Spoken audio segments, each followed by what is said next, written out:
And it's another edition of the Daily DTG. I'm Dean. I'm Brian. And we act like we know what we're doing. So let's get down Let's go. to it.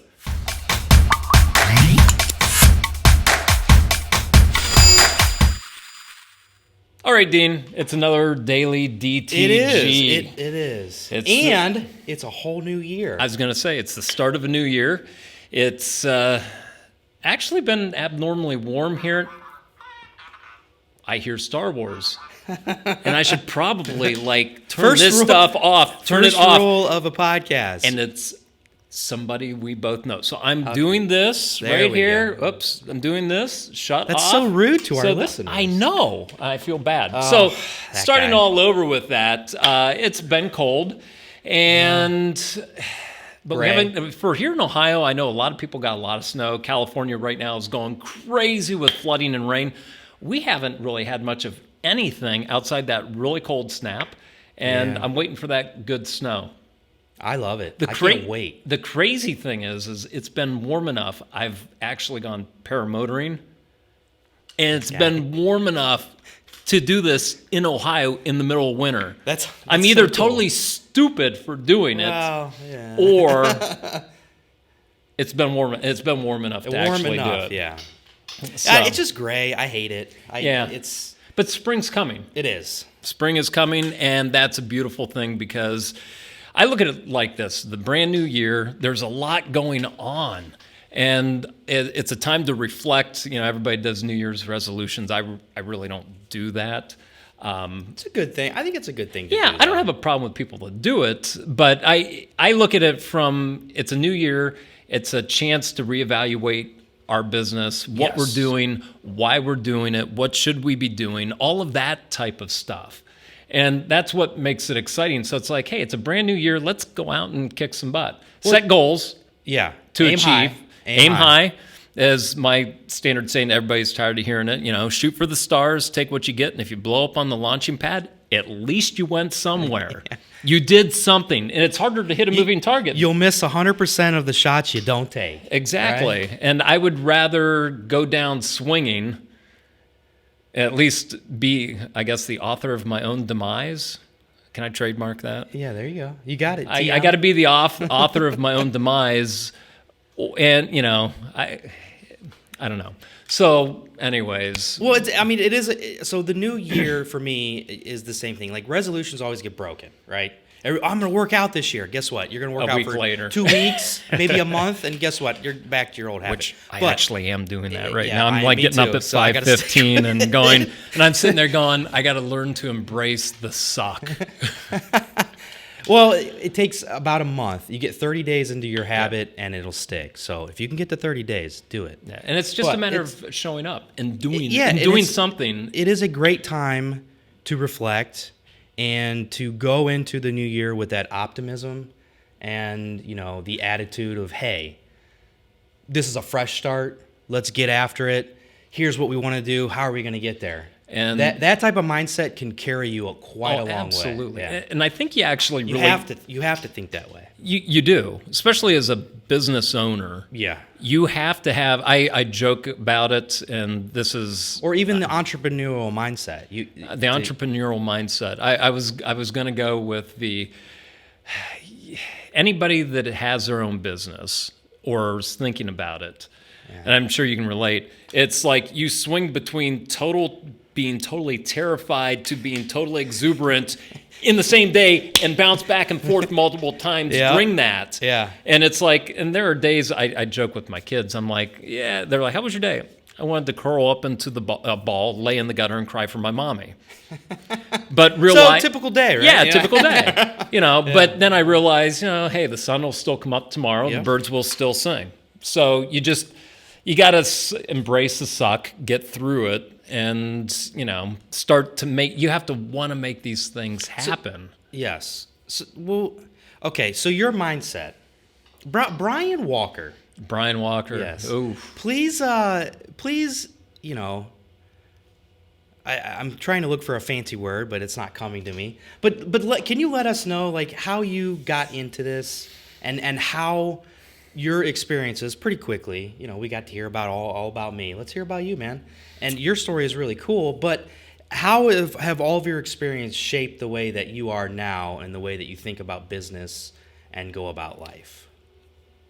One of the things was I didn't really have a mentor per se, which I think is really important. And that's sort of a basis as to why we're trying to do this podcast a little bit, is to share different experiences. And I know we have some other people coming up that we'll be interviewing, just to get different perspectives on the apparel decorating industry in general.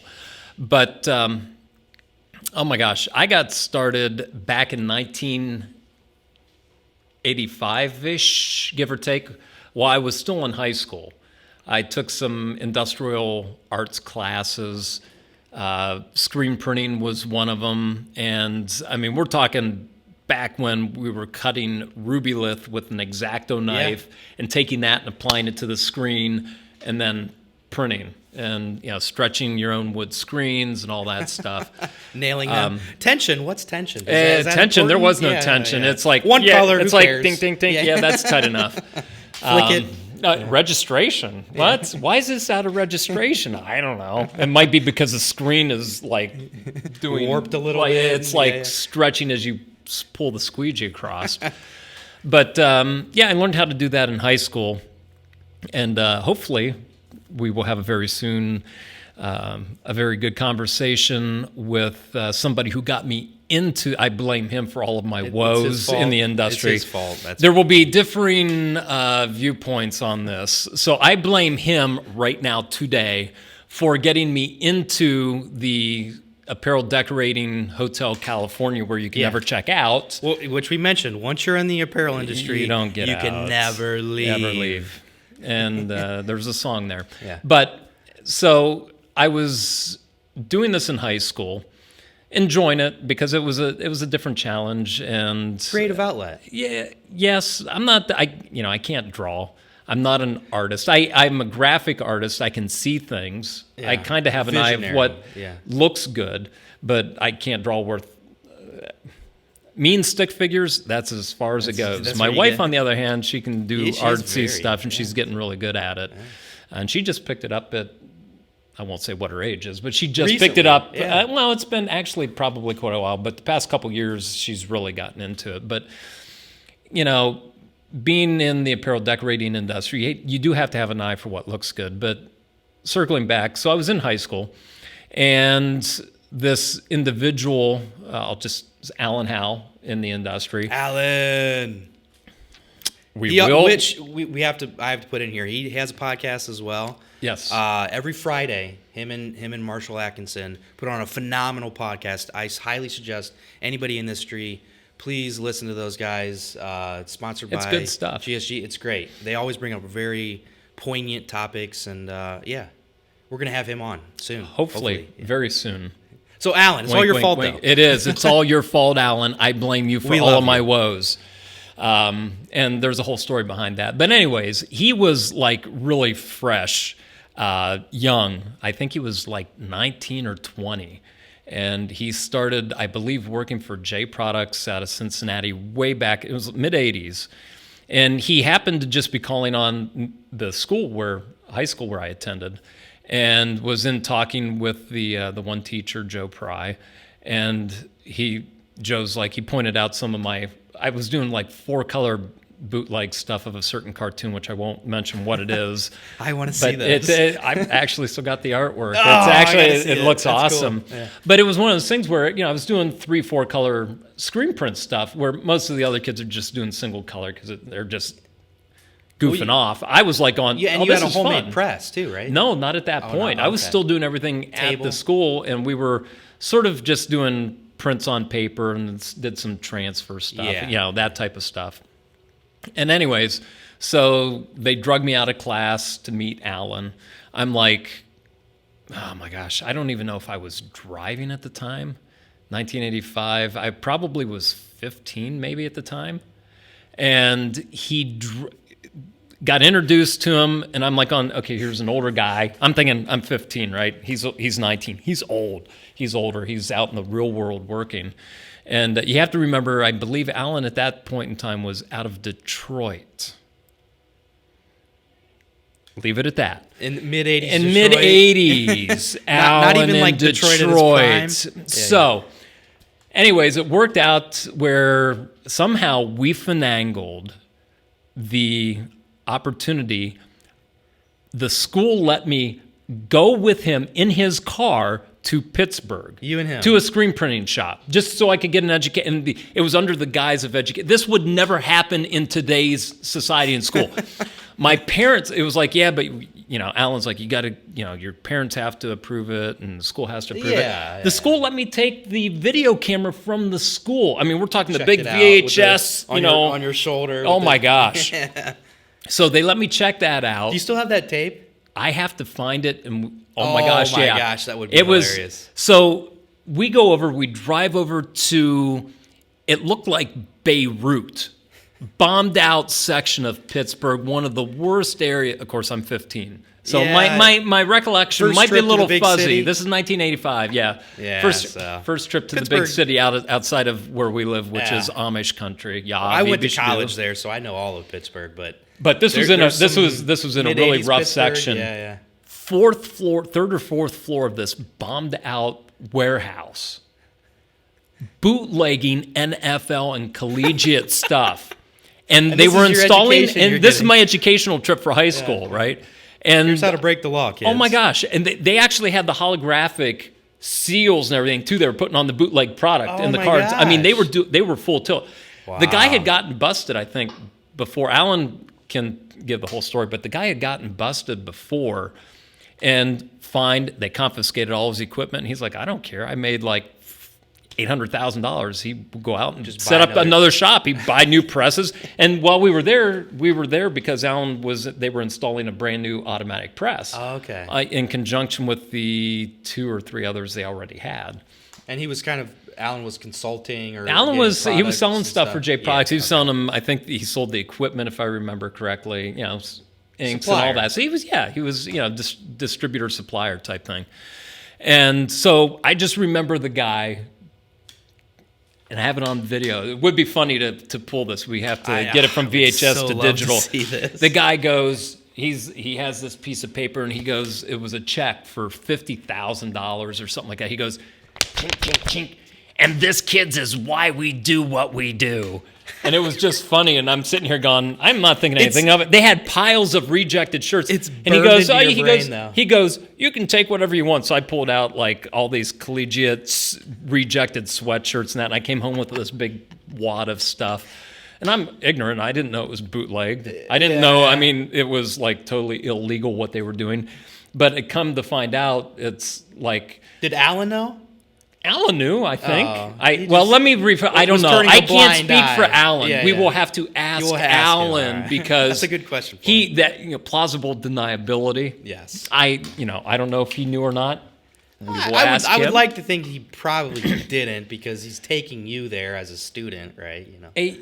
Yeah. So we will give, but it was an educational trip. That was my first exposure to a real screen printing shop. That's a pretty massive size operation. It sounded like bootleg one at that, which was actually kind of funny. I'm sure he was doing legit stuff on the side. He had to have, or was I think he was shut down. No, it was all bootleg. But anyways, you came back from that trip, I came back from that trip unscathed, unharmed, no extra holes in my body because of the location in Pittsburgh. Still had all your organs. Yes, and. Amazing, like I said, that would never happen in today's school setup, society, all liability and this and that. And I'm sitting here thinking, it burned into me. I actually, not because of the guy running the shop, but I think it was because I could see what could be done. And, my parents, my mom was a school teacher. My dad worked for GTE/Verizon as a field engineer and stuff like that. Neither of them really had business background. So I didn't have any, I just knew, okay, here's something I really like. I wonder if I can make money doing this. So it was funny because there was a small sports store in downtown New Philly. Which is local here to the area. Local, yeah. Where, I just lived outside the city limits. But, I'm doing this crap out of my parents' basement. I literally single 60-watt light bulb and a, concrete floor, crappy old workbench, and I'm burning. I figured out after the best way to do it was with Ulano. The orange. Oh, UDF, the green. Film. I got the film, the photo exposing stuff, the early stuff, and where you had to develop it and then wash it out. Okay. I mean, it was like, so I actually had just a floodlight, and a piece of glass put over the screen. I mean, and a piece of foam to hold it, and I was going weight on it. Yeah, I was just going hardcore, old school. But then you also to take away from that, you also were learning the science of how does this all work and why do I have to do it this way? I mean, nowadays everything's gotten a lot simpler. Oh my gosh, and simplified and all the crazy stuff. I didn't have anybody really to teach me. The school was teaching, amber lift. You cut the freaking amber and you put it on and block out and all that. And so I'm learning on the fly, and I'm using the crappiest. I mean, I'm just putting stuff together. I'm 15, 16 years old. I don't have any money, and I'm trying to figure out how to do this, and I get set up with, being able to buy. So anyway, so I started making transfers for this sporting goods store. Oh, wow. And that's how I originally got started, and the transfers sucked. Yeah. I mean... But they actually work. They bought them from you? They bought them from me. So I would do like numbers and different things like that and just different layouts. That's how I actually, I guess, made my first money was learning to do that because I learned how to do the transfers in high school. I then went to, and it was somebody my parents had known, and I ended up working there, helping out a little bit. I don't know how long they were. Picking up knowledge. Yeah, picking up knowledge a little bit on sale, retail stuff and that. Yeah. But from there, we ended up going more because I'm thinking transfers. I don't want to keep making it's extra work. I got to print it and heat it and then this and then you got to press it. So just go straight to screen printing. Transfers, it's extra work. And at that time, and I'm alluding to a future podcast on transfers. But transfers have a place. They absolutely do have a place. But that's how I got started. Yeah, was making and at that time we're talking like mid '80s. Yeah. So the inks weren't all that super spectacular. The adhesives, the papers, all that stuff. I mean, it was still so new. Yeah, and it's nothing like it was or is left today. A lot to be. Oh my gosh, a lot to be desired. So I got into the direct screening side of things. Built a single pallet, wood press.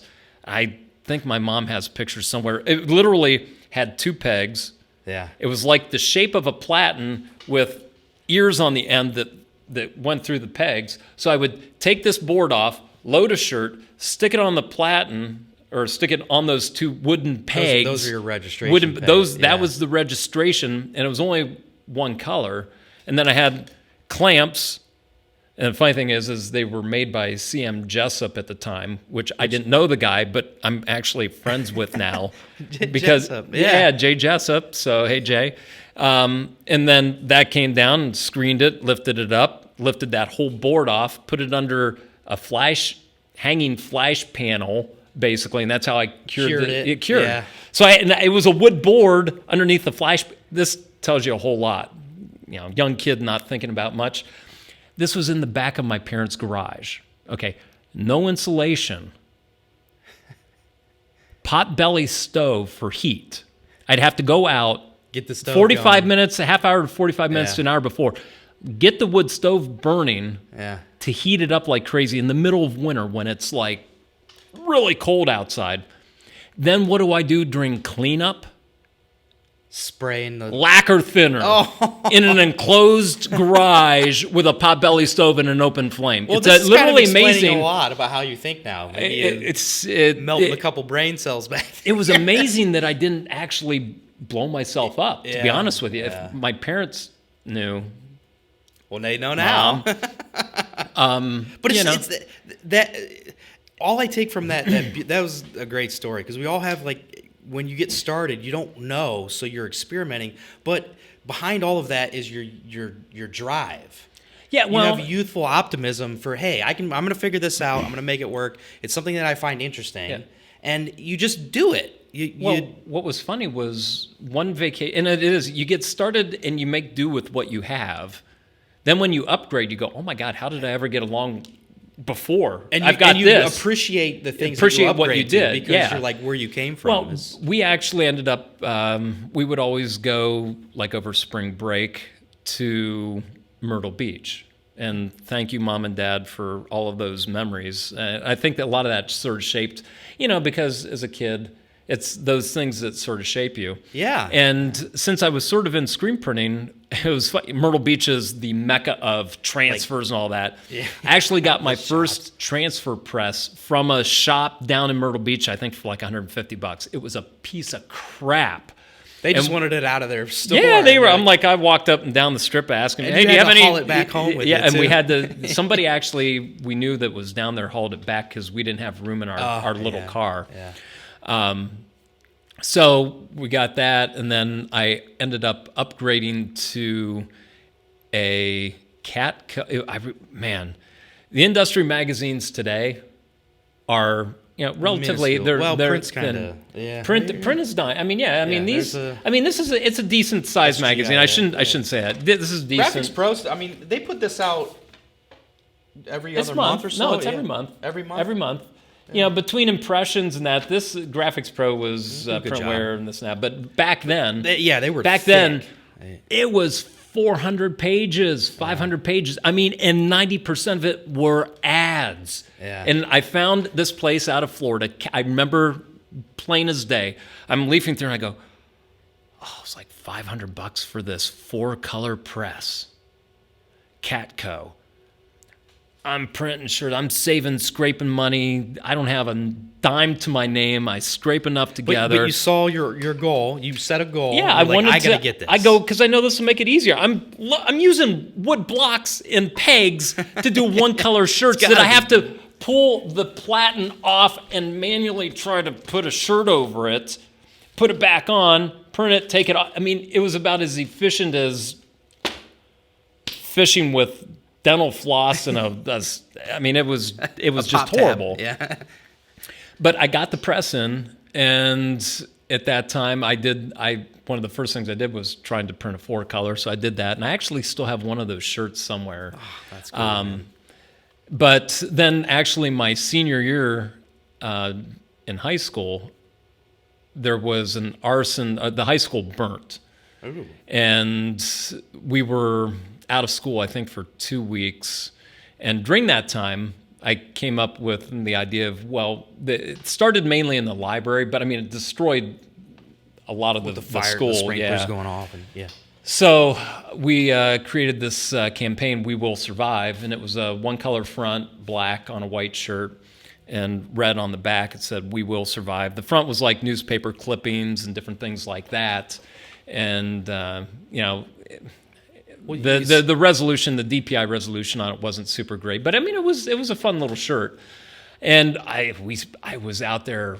I was trying to do track at the time because we had to get up like 4:30 in the morning.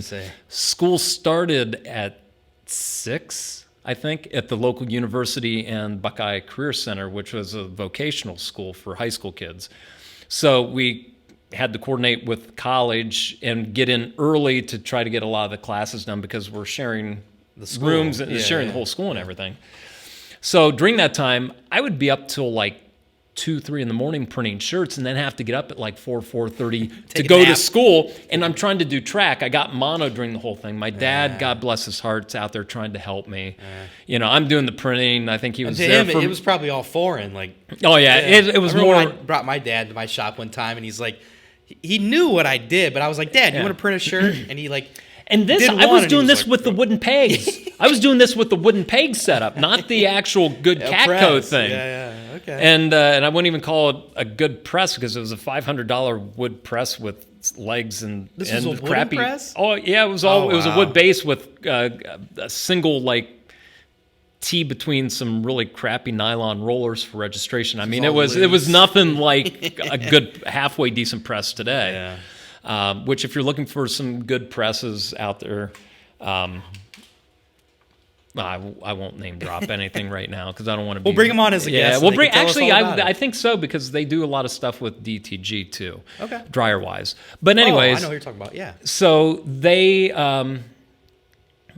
My dad helped me, and I got mono over the whole thing. I was trying to do track. Yeah. So I got mono and this and that. But anyways, that was my first experience doing a lot of shirts the crappy way, and I realized I think that's one of the mindsets you have to have in any business is how can I improve this to be more efficient, get more done with less?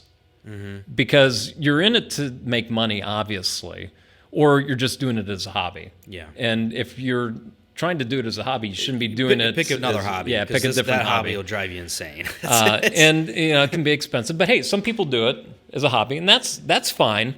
But so I did that through high school. Went to college at Ohio State. I was going to be an aeronautical engineer. Oh, Believe it or not. I believe it. Actually visited Embry-Riddle down in Florida, very top-end aviation-oriented college.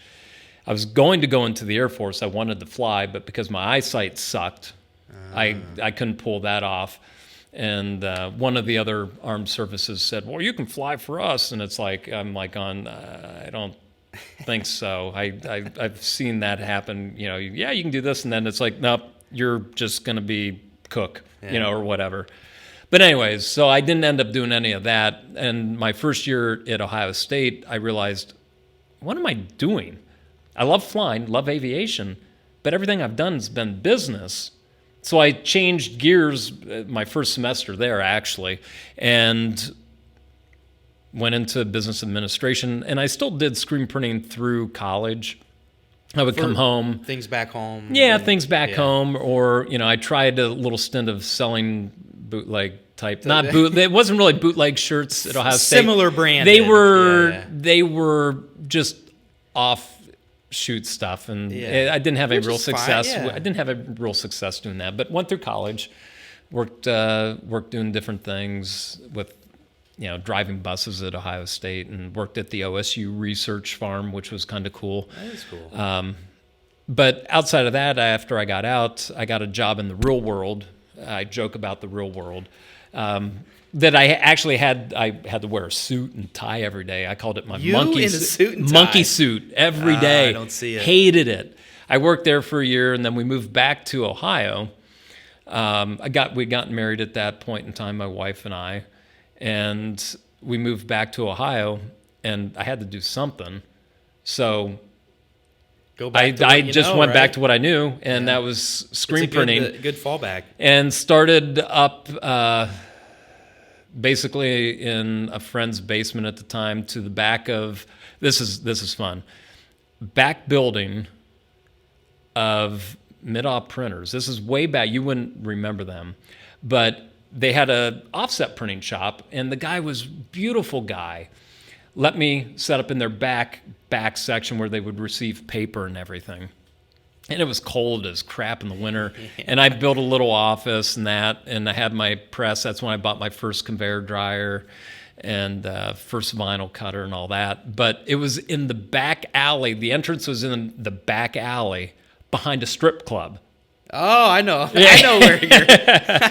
So it's like, and I scored a good client with the Dover City Schools. It was with the band. But I remember my first meeting with her, and years later she told me, she goes, at first I thought you were joking. You can't be legit. I said, yeah, just come to the back alley. There's a door there. You know where the strip club is? To the back door behind the strip club in this building and just knock. Yeah, that's not true. Yeah, right. And it was like... But, she told me that years later. Yeah. She goes, at first I almost didn't come, but she was like, I'm so glad I did. Because we did some really, really good stuff for the band. I mean, we were doing 8-color index color separated shirts and, some really, really awesome, process-type stuff. It was just awesome. Fun. But so we did that. And I think I had automatic. We ended up buying a building, getting into doing a lot of screen printing, upgraded to an 8-color Antec press, and then eventually an 8-color 10-station automatic. And from there, the business grew. I had no business. I had no reason to buy the building we were in. I remember You the didn't building. want that location in that building. No, not. We were actually looking for a building to move out from behind the strip club to the one that was behind the Dairy Queen over there in New Philly. Yeah. And I really shouldn't have been in that building. So what was the time frame though? So when you came back from college to 95, and I was in the back of behind the strip club for probably about 3 years. Yeah, because it was 1999 we bought. So that whole time building up some local clientele. Local clientele. Establishing your roots of your business and learning. And trying to learn. Yeah. And so 99 we bought the building. I had no right being in that building. I mean, I could barely afford the mortgage. This is back when, this is going to be foreign to so many people that are under the age of 30. I was paying 10% interest on the commercial building. Yeah. And that was back when that was a decent rate. Yeah. But that gave me, I went from a little hole in the wall to 3,200 square feet. And that was home for quite a while. I mean, we grew significantly there. I met you at that when you were in that location as well. And it was about 1999. We went to a trade show. I took one of my employees. Just as a producer for your just business. as hey, let's go learn something. Okay. And we went to Chicago. I remember exactly what it was, Navy Pier, Chicago. Saw the first quote-unquote DTG printer. And 1999. I think it was 99. Okay. It was the first original premiere that I had seen. And I go, that's the future. Yeah. I go, I can see how this can change things. And then from there, we had started up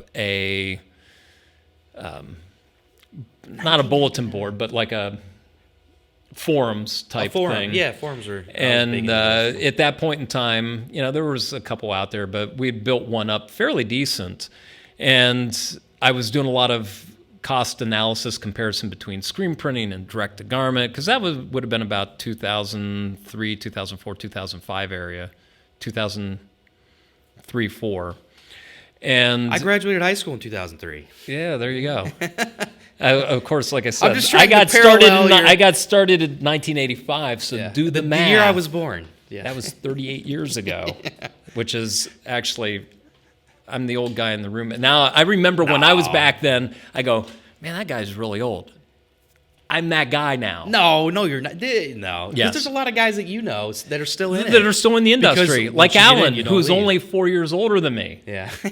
So, but anyways, we went to the show, saw this, and through the whole process of building my screen printing business and doing these forums and showing how DTG can play a role in, because anybody that knows anything about DTG in the early days, they were slow as molasses, and it was CMYK only, really. Scott Fresner was doing white ink, but white ink was still in the early stages. You haven't figured out the inks, the pre-treats, everything just wasn't really there. Yeah. And so this printer in '99 though, was it? It was a Epson prototype. No, it was a I direct? believe it was Matt Rome's original prototype at that point. Okay. I believe.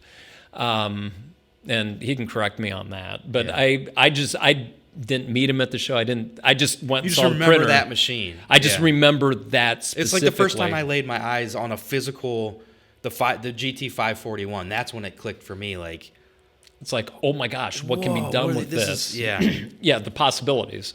So I was doing a lot of cost comparison, and the funny thing is Jay Jessup of Charles M. Jessup, at the time, big screen printing supplier, was working closely with Brother and everything. Okay. There was a lot of ties into this, and this is when they were getting ready to release the 541. And I think it had come out. I'd seen it, and 2003, 2004. it would have been 2003, 4, somewhere in there. And because of all the cost analysis that I was doing, somehow led to me ending up getting a distributorship with Brother. I was like one of the first non-distributor distributors. I was not an end user, but sort of like an end user, but from a screen printing, just print shop thing, and became a distributor. And that's how we built up direct to shirt. And it was all based around it started selling Brother equipment and the supplies, and became a technician and all that. From there, it progressed to we did a lot of videos and stuff. I mean, if you search YouTube, you can find a lot of my old videos. It's like deep in the bowels of Brother's research department, that type of stuff. They are out there. They're fun to watch. They're way old. But that they were getting ready to launch the 782, their white ink printer. With the white, yep. And do you remember the polar bear? Somebody took the 541 and figured out how to make it work with white. Yeah, that guy. It was the guy out of California, and I can't remember his name off the top of my head. But yeah, we sort of talked with him a little bit and different things, and it was just one of those things. Everybody was trying to figure out how to do it. Yeah, But if you think about the expedited speed on how quickly, as soon as you enter technology into the aspect of printing, how quickly it just starts evolving like right away. Well, somebody was trying to figure out, okay, this thing only does CMYK. I needed it to do white too. White. How do we figure this out?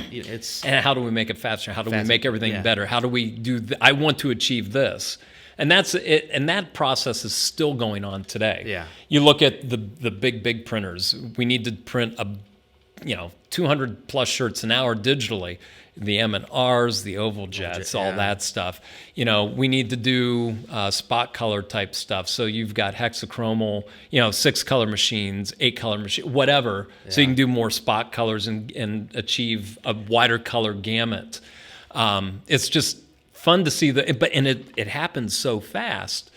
And what we ended up doing was somebody had made the comment about, hey, Brian, you should make a pre-treat machine, because at the time, there was maybe one or two, because some of the other printers that did white ink. Brother was always a little bit behind bringing their white ink out and different things. Or being strategically It is a wise. very strategic. Yeah, it was a very strategic move by Brother, the way they do their stuff. You can always respect but they were always a little behind. But you sort of let the first people go and make the mistakes, and then you come in with a better product. Yeah. And I understand that. But so we ended up creating a pre-treatment machine. It was the everybody was doing hand spraying, right? Pretty much, basically, or rolling, hey, it's a liquid, or rolling. Because even when we we started doing 782, they trained roll the shirt, and it's like, oh my god, you can't. This is messing all the fibers up. This is not the way to do it. You're just slathering the shirt. Just take the shirt, dunk it in a tank, and pull it out, and there you go. You got see if it works. I don't know. But that was all the thing. Experimenting. You don't know. That was back then. Pre-treating. It was just, you have to do this to print, and people didn't understand the concept and the importance, the foundation that you're building on. Yeah. So we ended up creating the XPT 6000 first. Was that could that be considered like the first commercial pre-treatment machine? Or no, there were a couple other manufacturers that had machines out there. Yeah. But we weren't too far behind. But ours was touchscreen. We did. It was funny. I didn't know anything about PLCs, programmable logic controllers, or this and that. And I had a friend that had some background and taught that stuff. Taught me a lot of this stuff. And then I ended up programming and building the machine from the ground up. Jay Jessup and I worked really close together on it and figuring out nozzles. And it was the first 6-nozzle spray setup. And this is probably when you started, because the way that you think, you started researching fluid dynamics and trying to really get into the science and how to do it and keep things from dripping and this and that and pumps and pressures and nozzles and angles and what type of nozzles. And it's like, there's so much I'm like more going, to it. oh my gosh, there's so much to everything. And then, we built that machine, and sold a lot of them with Brother. Yeah.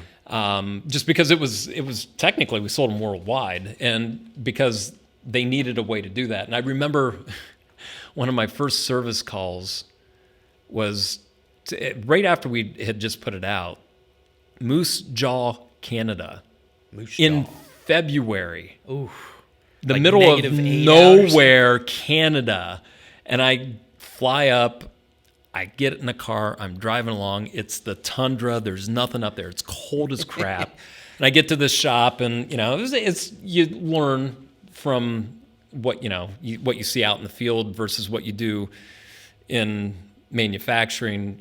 Until things get out in the wild, then it breaks. Yeah. People do things that you go, Why? I never thought. Why did you do that? Why in the world would you do that? Yeah. So, anyways, that was one of my first service calls. But from there, everything progressed, and it was sort of just a logical progression of we have a pre-treat machine. It's like having a car. We need the gas. Yeah. So we ended up releasing the Image Armor line of pre-treatments. And that was in 2013. Now, did you start developing the pre-treatments as you were making the machine? Or No, was it just that was step the right machines were about 2008. The Image Armor was 2013, right around 2013-ish.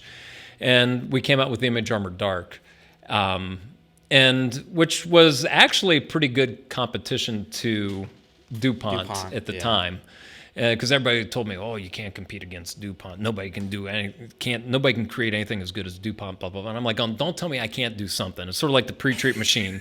Somebody told me, "Why don't you make a pre-treat machine?" If you want to get Brian to do something, tell him you can't do it. Yeah, but if I know you're doing it to get an end result, then you won't do it. Yeah. Okay.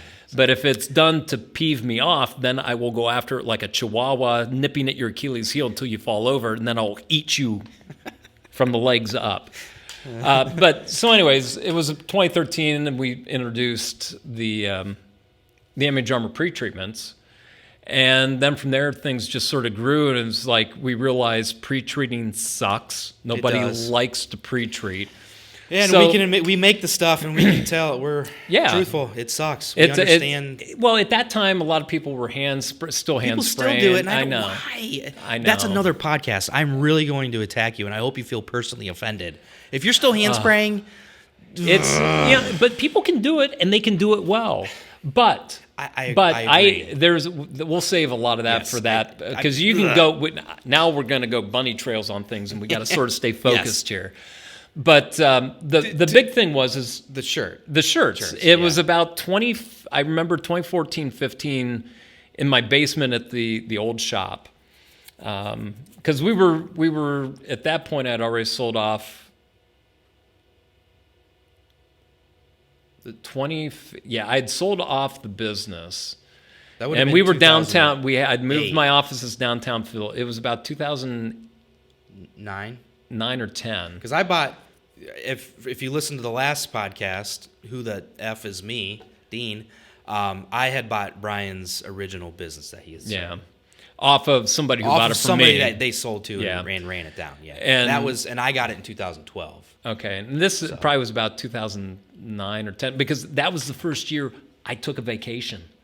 I had not taken a vacation literally in probably 10 years. Yeah. One, can afford it. Two, didn't have the time because I was working 12 to 16 hours a day at the screen print shop.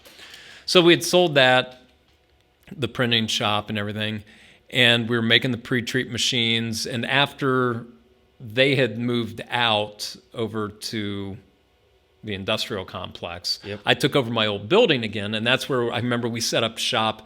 And I still have a picture of Doug, who moved from New Jersey to Ohio to help us out, sitting at a card table, and we're building Viper pre-treat machines. It was a card table in the middle of this big room, and there was nothing else there. And that's how that got started. We had figured out how to do everything, and we had the plastics, the bodies made, and we're putting everything together.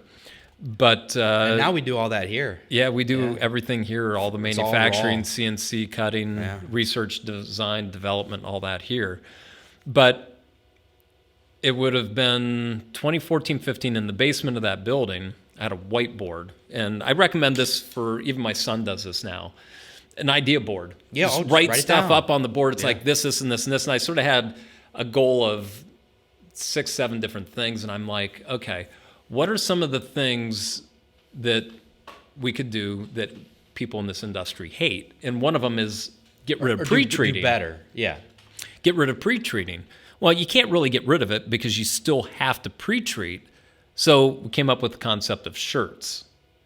And that in and of itself was sort of the lofty, it's like shooting for the moon. Yeah. Shoot for the stars, take what you get type thing. And I had no clue what the heck I was doing. I'm like Should be easy, right? You just you just dump some shirts into a bathtub, right? You don't do that. No. But at one point in time, Chuck, if you look at one of the earlier DTG, Daily DTGs, yeah. we actually interviewed Chuck, who works Who's with us now. Yeah. At that point in time, I saw that they were trying to do it, and just out of courtesy, I did a lot of research, found some people that could help us develop it, and we did. And the first product sucked. I mean, it was horrible. This is a good lesson for everybody. Being an entrepreneur means a lot of things, and being willing to take a risk and losing your ass is one of them. I literally, our first shirts, I did all this market research, and people had sort of kind of pre-ordered, yeah, we'll take this and that, da-da-da. I did these shirts up. They were okay. I mean, they weren't like great. We went through iteration after iteration trying to figure out chemistries and processes and all this stuff. And because there's a lot, the way that we do it is different than our than competitors. a lot of. But there is a lot to it. There's it's science not, of it. People just think, oh, you're just putting pre-treat on a shirt, spraying it. Or on It's the like fabric. no, it's It a whole process, which is some of my patents that are still pending from 6-7 years ago. It's like, oh my gosh, trying to do some of this stuff. It basically took a lot of iterations and a lot of money to do it, but I'm like going, I see this as the future. Yeah. As a growth area for our business. I think in 2017, you brought a shirt to me. To you. It was 2016 at the so. Fort Worth show. And you said here, Try this. in It was Indy. no, it was 2016. I got the trade show. I still remember the booth girl that helped me. It was Fort Worth 2016. I introduced RTP, and then we were trying to push it. We got the shirts in. The mass production portion of it sucked. Yeah. Well, I think in 2017 is when you brought one over, and just said, "Hey, put this on your printer." And I was Try like, it. "Well, what? I got a pre-treat." You're like, "No, just pre-press it, throw it on your printer, and print to it." And I did, and I was like, that was another crap. one of those like, Hey, okay, this what is. are you doing here? I don't have to pre-treat. Oh crap! And then, of course, me being me, I asked like 5 million questions, and he still does and to I this still do day. but it's part of my process. Part of his process, and I'm learning to handle that. Yes, because there are days it always gets somewhere, and I have to publicly apologize because there are days where I'm like, Dean, just shut up, leave me alone. I can't handle it. Focus. Yes. You focus. You're like a squirrel in bright shiny objects. I am. I'm a I squirrel. get excited. I'm a squirrel, bright shiny objects, and it's like two squirrels on crack.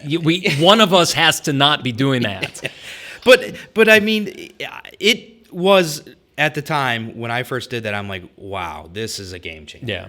And it's still in that process of being a game changer. And it still Mountains is, of and potential. it wasn't long after that. But the print quality was what I was like, this is crazy. Because then I was like, I remember because you printed the chameleon. You printed the I did, chameleon chameleon, thing. yeah. I remember that. Yeah, and I was it like, did you print this before you came over? Did you? And then you had to keep your cards close to. Yeah. I wasn't. We were just acquaintances. You were kind of becoming a business mentor, so you had to keep your guard up about a lot of it at the time. But it was Yes. like, wow, it was the start. That was actually the start of the RTP side, Yeah. and I think it was 2017 or 18, I was approached by one of Europe's top 3 garment manufacturers.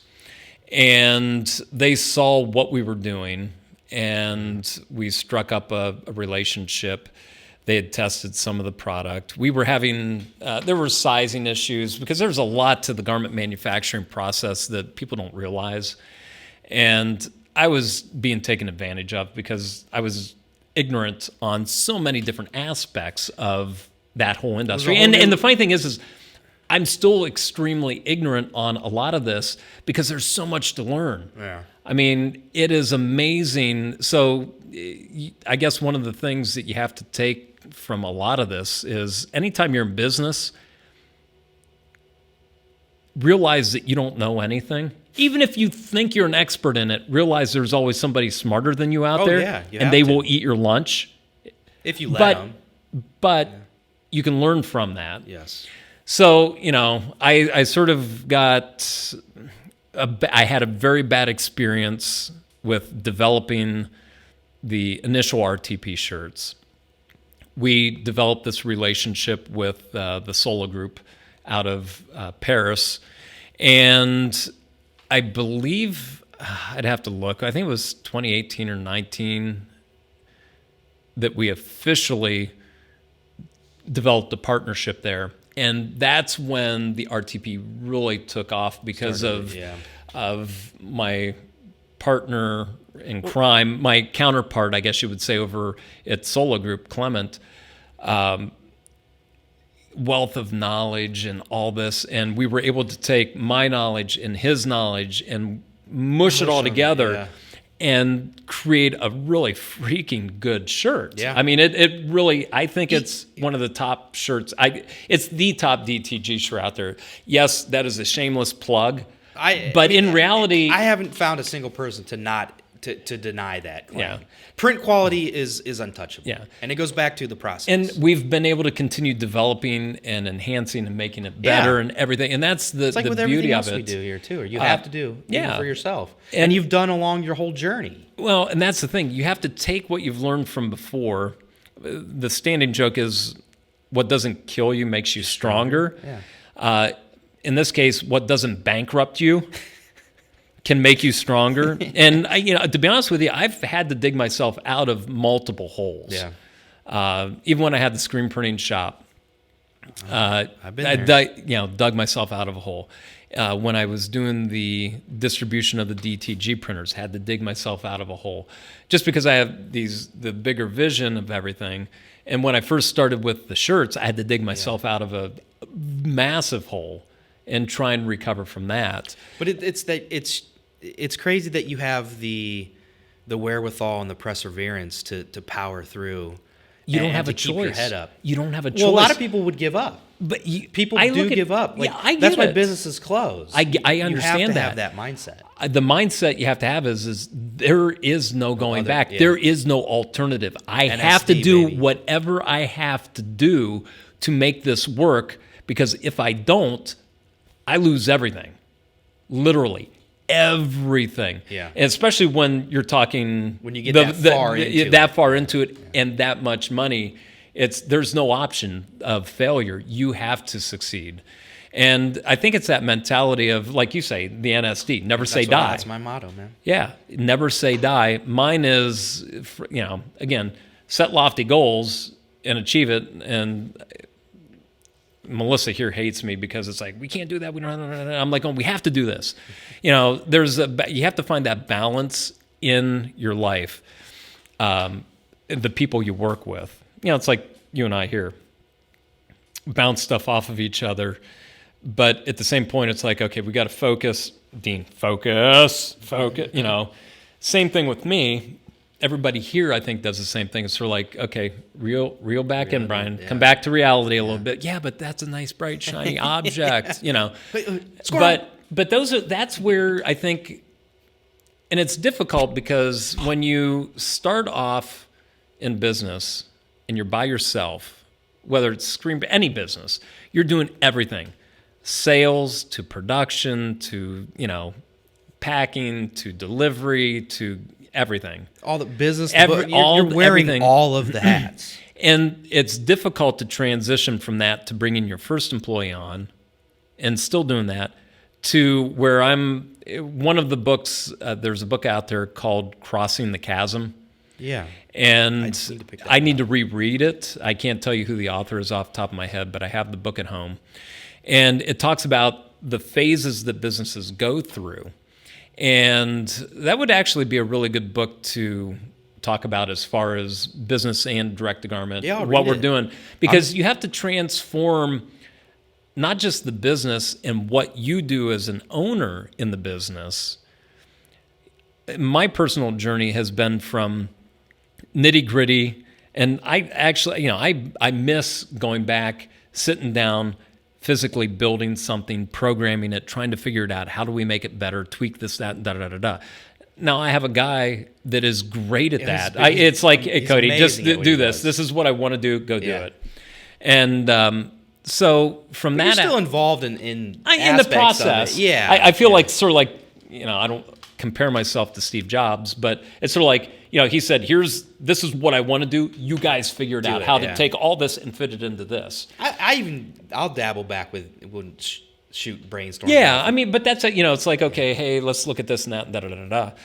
But it's changing your outlook so you can focus on building the business instead of being in the business and working the business to working on the business, not in, but on the business, and crossing that chasm to more managerial and forward thinking and focusing.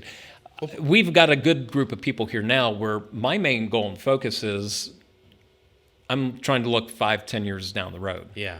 And work towards those goals. And that's why it's exciting with everything we're doing with the shirts to what we're doing here. Doing here with the podcast to webinars that we have. Yeah, webinars to just generating good content, hopefully that people can learn from my failures and mistakes. I don't have a problem admitting I have failed a bunch of times. I should have probably been bankrupt a bunch of times, but never say die. Yeah. You do what you have to do. You dig in, you find a way to get through. You pay back your loans. You don't, the only thing you have in this life is your reputation. Yep. And a man without a good reputation, you don't have anything. Yeah. And, I try to have a good reputation. I have failed so many times in my life. I know I've hurt people. You feel bad about those situations, but a lot of it's not necessarily intentional. Yeah. But you try to do what you can, and, if you owe somebody money, repay the debt. Do what you have to do. Yeah. And that can be very humbling. And, a lot of the failures that I have made me, I guess, what I am today. And it's building out that foundation and your viewpoint to make anything that you want to do successful in the future. It's hopefully banking all of that knowledge. And passing it along. Yeah. Not just to my kids, but hopefully to, people watching this podcast. And I'm sure we can get into a lot of that down the road. Failures. That'd be a great one. What did I fail at? There's a whole lot that I failed at. I don't know that we'd have a long enough show because that'd be another whole thing. But it could be a separate podcast. But it's true. Failure is really what makes you. I guess the adage is most millionaires in the U.S. have gone bankrupt at least once. Yeah. I'm trying not to go bankrupt, but I've been close enough so many times but that's how you learn. Exactly. And that's what I was going to say. To your point, I think the failure is the important thing, but you have to realize it was a failure, what caused it, how can I not do it again? This, and sometimes use it as a learning experience. That's way beyond your control. Sometimes it's the economy tanked and it was beyond your control. Other things are because of stuff you did. Yeah. A lot of my failures were I was trying to expand too fast, put out too much money, didn't have enough margin. Working with the wrong person. Working with the wrong people, wrong employees, or whatever, or wrong partner in stuff. Like when I first started the shirts. doing the shirts and that, didn't work. So I guess that's the thing is trying to learn from your mistakes. And again, what doesn't kill you or bankrupt you makes you stronger. And I guess that's why, shoot for the stars, take what you get. That mindset. Yeah, it's I want to achieve this because if I set my goals here, I might achieve this. If I set my goals up here, I might achieve this clear up here. Yeah, a little bit higher than So where you're aiming. you're limited, I think, a lot of times by this up here. Fear, 100%. analysis paralysis, which we can talk about another time. The fear of failure, that's another thing we can talk about when Bad we talk habits. about real estate. There's a lot of stuff. I've got good stories on that where it's like, oh my gosh, what if? Yeah, what if? Everybody always looks at the negative, but what if it does succeed? Yeah. I look at RTP and go, what if it succeeds? And there's a lot of exciting things we're working on that hopefully by the end of this year we'll have in place because that is part of building. And I guess my whole attitude and theory is, the shoot for the stars thing, but also from the aspect of, wow, lost my train of thought there for a second. It's end of the day here, but it's one of those things where That's a lot to digest, man. That was a beautiful story, but man. it's can I do better today than I did yesterday? It's not how much money can I make. Yeah. Money will come with if you can focus not necessarily if your focus is solely on making money, I think you're missing it because there's so much more to life than that. Money, yes, greases the wheels and you have to have it to run a profitable business, to pay employees, to pay your rent, to pay the utilities. But if you can get out of that to the point of, can I do better today than I did yesterday? Build the business, build sales, the money will come. Yeah. And there's so many good isms, I'll call it. Well, one thing that you said, and you used to say it quite a bit, is just 1% a day. Yeah. 1% a day is advancing. Oh my gosh, 1% a day. 10 days, that's 10% better than we were 10 days ago. I mean, well, when you work it out, it ends up over the course of 1 year, and I forget who it was that actually came up with the 1% thing. It wasn't me. It was like, I don't know if it was a shoe thing, Patagonia. I forget who it was. But it ends up working out to about 3,700% over the course of a year. 37 times. You start playing guitar, you practice and improve 1% a day. By the end of that year, you will be 37 times better than when you started. Yeah. If you can build your business and just improve one small aspect every day, one small aspect, customer service. How can we improve this? How can we improve this product? And you don't have to do it all at once, but just one small thing every day. Yeah. We just redid our website. That was a lot. And I told you during that whole process, you came into the office, I'm like going, shut up, leave me alone. I'm just focused. I knew. I'm focused on this. We have to do this. Yeah. Because we had to improve it. And you just have to put out the biggest, I think as an entrepreneur, put out the biggest fires, but focus on one.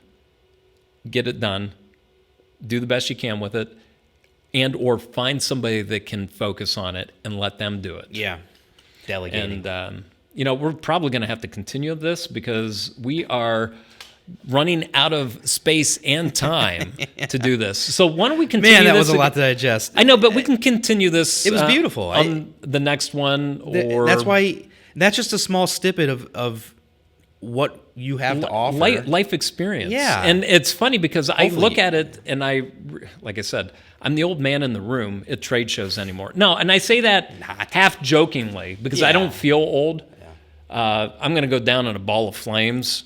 If I'm going down, I'm going down. You're coming with me. I'm going down. But, and I joke about that from just because of some of the stuff that I do between the flying and the paramotoring and all that stuff.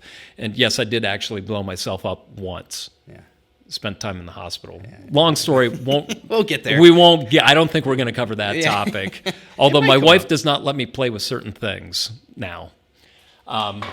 But, it's just this whole thing is that experience and building. And it's funny how as you go through life, everything takes a twist and a turn. But if you can take those experiences with people, with the products, business, and build on it, that's kind of what I'd like to do with the podcast here is not just specifically direct to garment, but in business, help people to my another one of my isms is to think outside the box. Yep. And everybody says, "Oh, you got to think outside the box," but I'm more like, let me know the rules of the game. Mm-hmm. Here's the sandbox where everybody has to play. Don't play in the sandbox. Play on the outside edge of the sandbox. Yeah. It's a little bit of fun out there. You're getting out of the comfort zone, but I think that's where you can bridge between what everybody's doing to what is completely unknown. You're on the fringe, and if you can do that fringe, like the RTP, and do that balance, and do the balance, and it's a tightrope again, swinging between full-on sheer terror and sheer ecstasy, and bouncing back and forth every day. Yep. That's where you can really come up with and build an awesome business. And that's why I'm excited to talk to a variety of people that have done that. Yeah. And explore so because much to learn. Oh my gosh, there's so much I can learn. I wish, like when I was growing my business, I wish I had an opportunity to listen to something like this. I'm sure there probably was, but I don't know. Well, and finding people to hang I out talk with. to actual people. And they say that you are the sum of the 5 closest people you hang out with. Yeah. I wish I had the opportunity to learn from a series such as this when I was getting going in my business. But I took it upon myself because of the time. It's a lot easier with technology and stuff. But I took it upon myself to reach out and find mentors, people that were in business. You were one of my early mentors for business. The guy that I bought my company off of was an early mentor. There was another guy that had a printing business in the area. But you can learn so much from mentors based on the experiences that they're able to share, and often those are personal experiences. Pretty much all of it is personal experience, and that's one thing that I really didn't have growing up. Was that, and I'm trying even today to work on creating those alignments and mentorship type things with people that are more intelligent, richer than I am, smarter than I am. Well, they say if you're the smartest guy in the room, you're in the wrong room. You are definitely in the wrong room. And I believe that we'd sort of talked about before that you are the sum of the 5 closest people you hang out with. And if they're negative and they aren't in business and they don't have a business mindset, you're going to be drug in a different direction. Whereas if you hang out with people that are richer than you and smarter than yourself, and think bigger than you, they're going to drag you in a different direction. Yeah. And a lot of times, and that's where I hate to say it, but money sort of breeds money.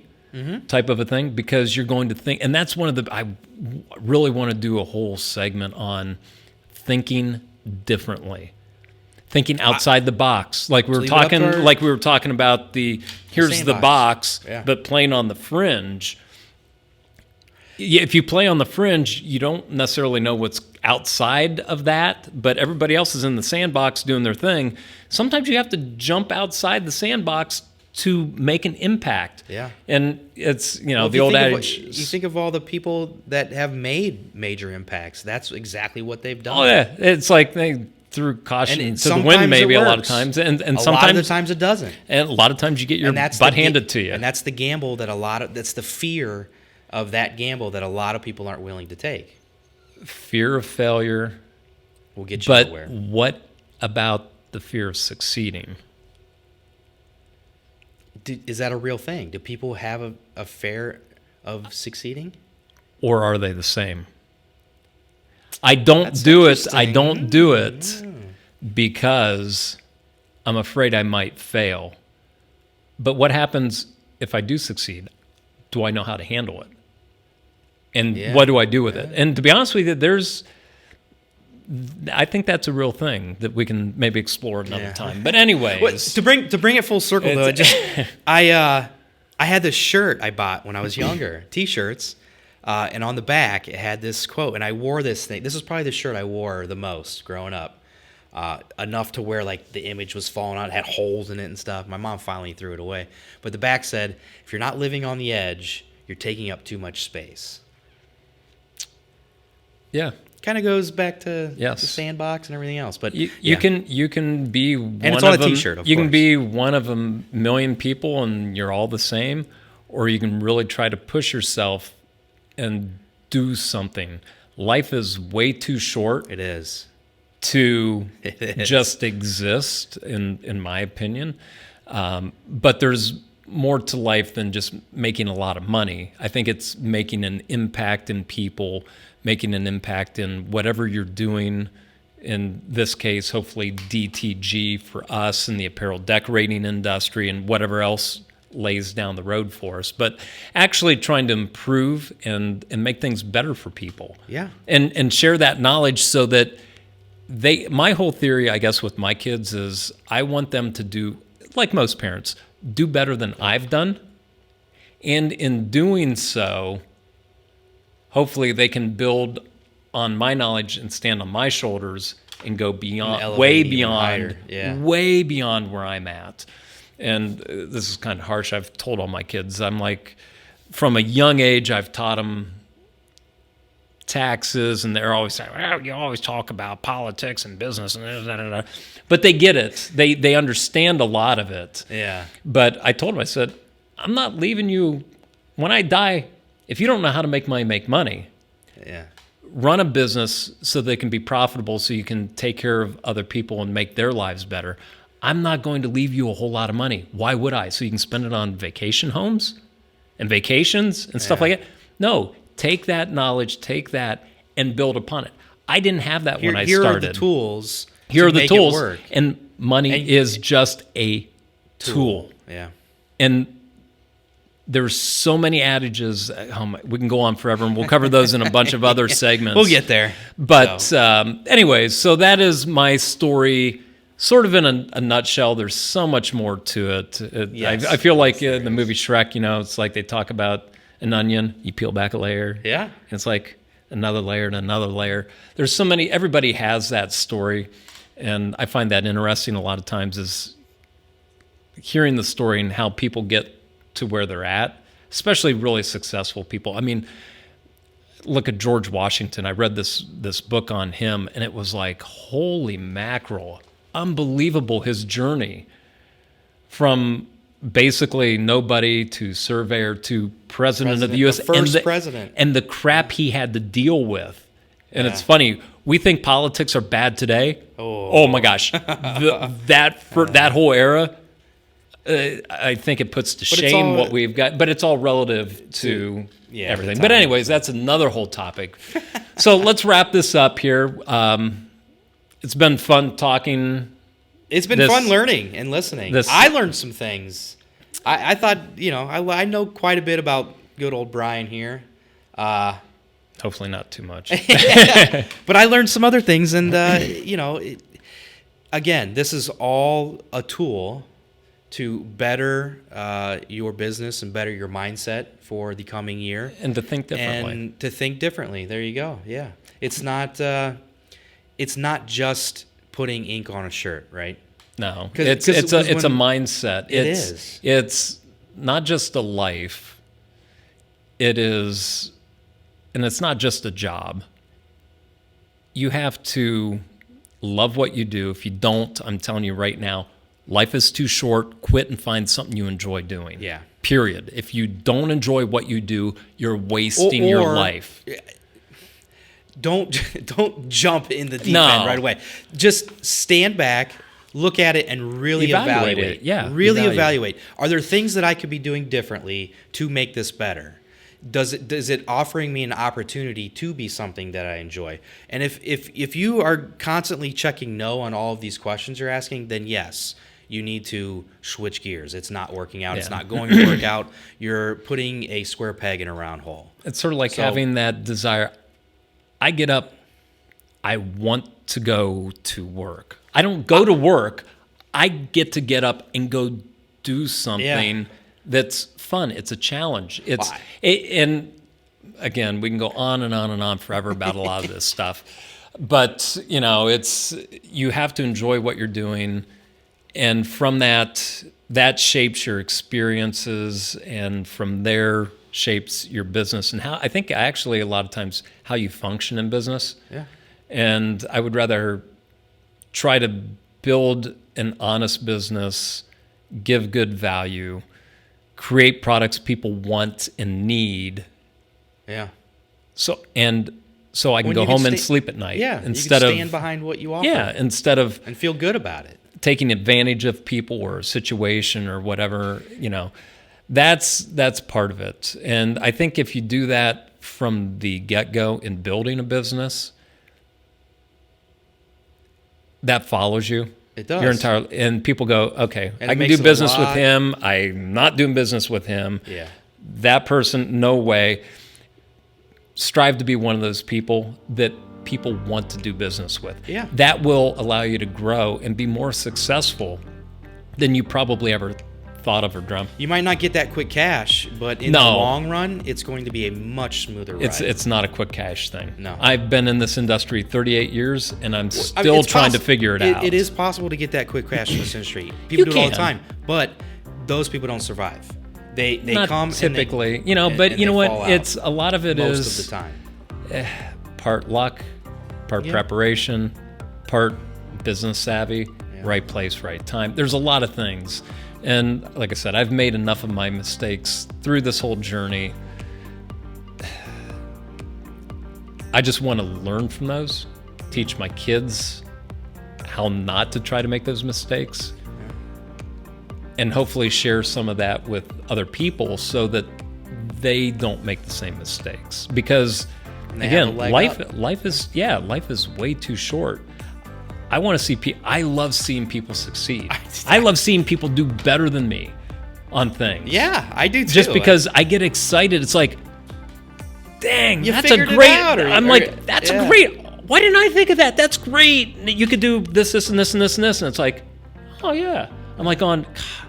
If I'd only thought of that, 5 years ago, type thing. But anyways, so it's time we actually wrapped up this segment of the Daily DTG.